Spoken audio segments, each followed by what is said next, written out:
তো প্রিয় দর্শক, আসুন শুরুতে জেনে নেব আজকের আবহাওয়া সকাল থেকে কেমন থাকবে এবং সারাদিন কোথায় কেমন থাকবে, কোথায় কোথায় ভারী বৃষ্টি, কোন কোন জেলায় হালকা থেকে মাঝারি বৃষ্টি, আর কোথায় কোথায় দমকা হাওয়া বয়ে যাওয়ার সম্ভাবনা রয়েছে।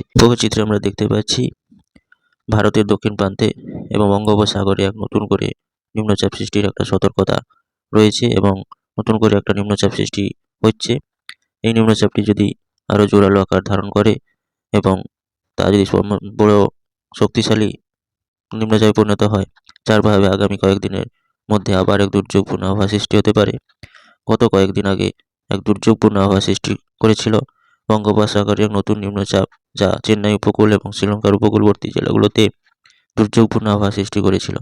সেই দুর্যোগ কাটতে না কাটতে আবারও বঙ্গোপসাগরে এক নতুন করে নিম্নচাপ সৃষ্টির সতর্কতা রয়েছে।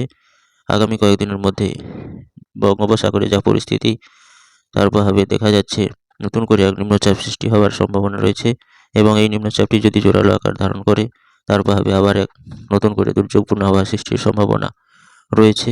তবে এর প্রভাবে আজকে সারাদিন কিন্তু বাংলাদেশ সহ পশ্চিমবঙ্গের বিভিন্ন জেলাগুলোতে তেমন প্রভাব পড়বে না এবং উত্তরবঙ্গ সহ দক্ষিণবঙ্গ বাংলাদেশের বিভিন্ন জেলাগুলোতে আজকে জাঁকিয়ে ঠান্ডা পড়ার সম্ভাবনা রয়েছে।